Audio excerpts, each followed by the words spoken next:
Welcome to a closer look at storytelling. Cam, ruse be ruse. Little by little, day by day.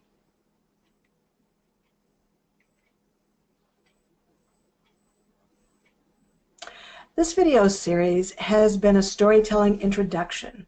We've explored a few useful concepts, storytelling tools, suggestions for practice, and inspiration.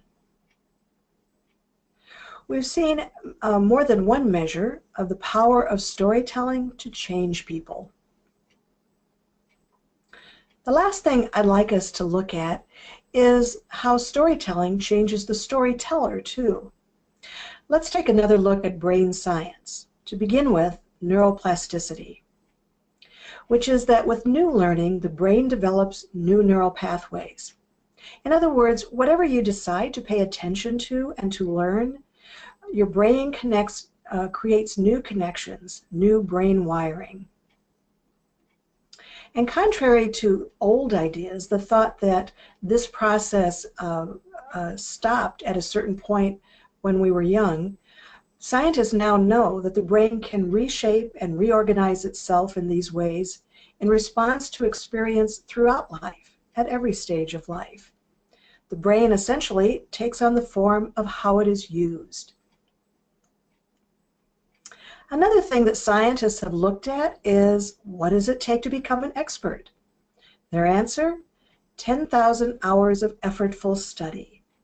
That's not 10,000 hours of just doing the same thing over and over, but effortful study means to continually tackle challenges that lie just beyond one's competence.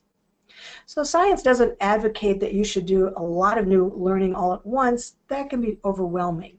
But ideally, whatever your comfort zone is, that you reach just beyond to the next step of new learning.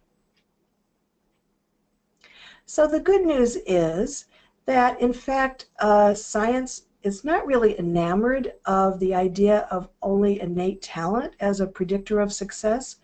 What science seems to show is that experts are made, not born, and that motivation is more important than innate ability.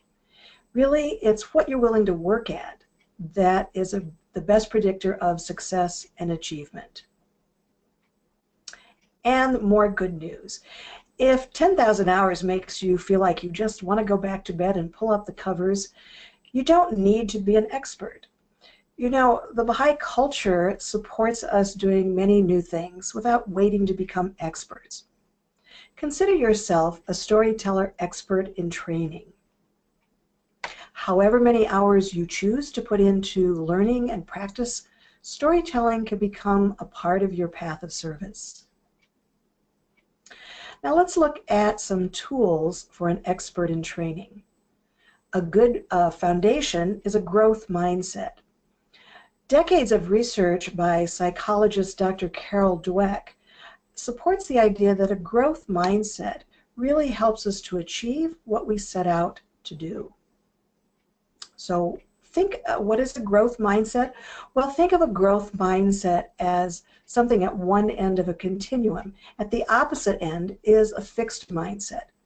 People with a fixed mindset view intelligence and talent as something that's fixed at birth. So if a lot of effort is required to learn something, someone with a fixed mindset feels like, well, I just don't have the intelligence or the talent to do that. And a person with a fixed mindset will interpret mistakes as failure, and failure as a judgment on themselves. They often avoid challenges in order to avoid failure. At the opposite end of this continuum is the growth mindset, in which intelligence and talent are viewed as things that can be developed and grow. So to hone in at the basic premises of growth mindset is that our basic qualities can be cultivated through effort, that everyone can change and grow through endeavor and experience, and that our true potential is unknown and unknowable. Now, you see, a mindset is really a set of beliefs and attitudes. And people with a growth mindset interpret mistakes as simply part of the learning process, and feelings of frustration or anxiety or confusion not as signs that they should quit, but they simply accept these things as part of the larger learning experience. One hallmark of a growth mindset is grit. Angela Duckworth has done groundbreaking research on this, and she defines grit as the tendency to sustain interest in and effort towards very long-term goals.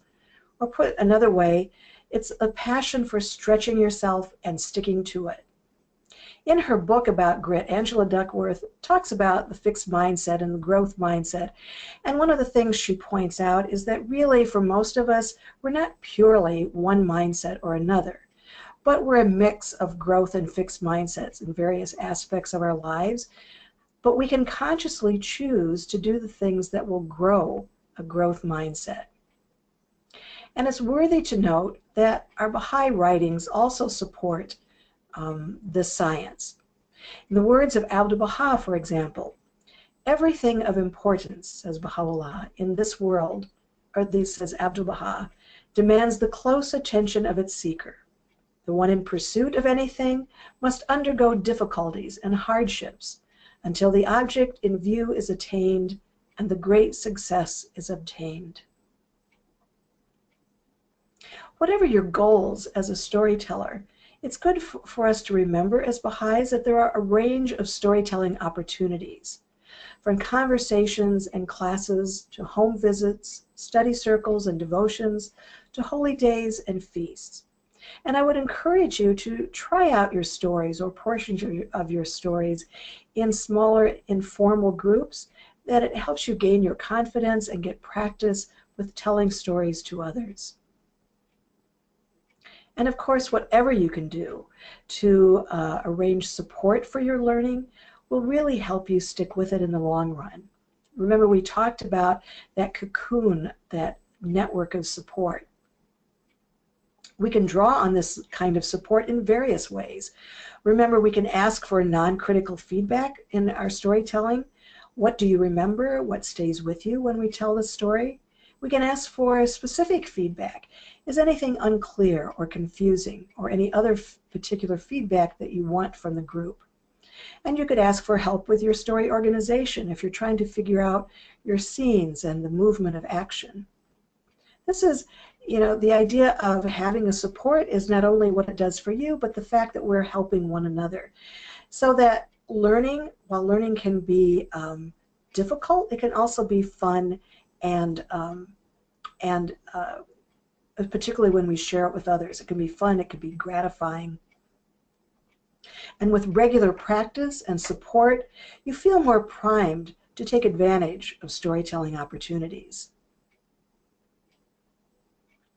Now, remember the basic premises of the growth mindset, that everyone can change and grow through effort and experience, and that our true potential is unknown and unknowable. Well, we can be inspired to accept these kind of beliefs with the words of Baha'u'llah, who says, "The whole duty of man in this day is to attain that share of the flood of grace which God poureth forth for him. Let none therefore consider the largeness or smallness of the receptacle. The portion of some might lie in the palm of a man's hand.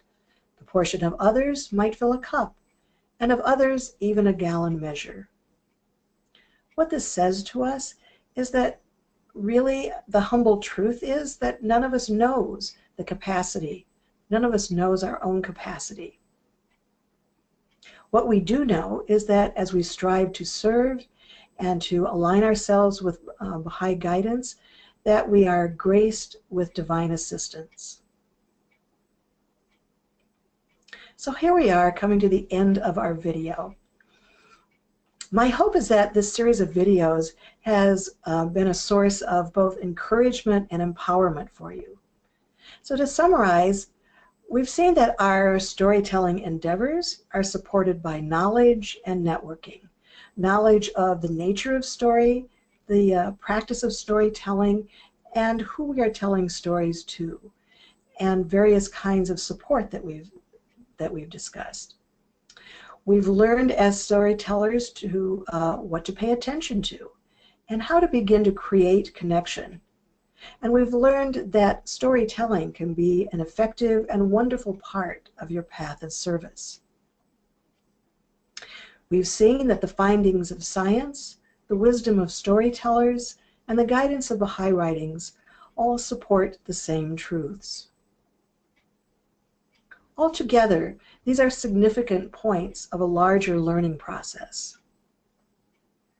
What you see represented here in this 9-pointed star is a paradigm or model for creative growth.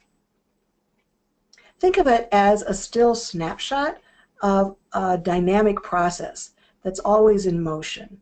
There is always more to learn. There is always room to grow.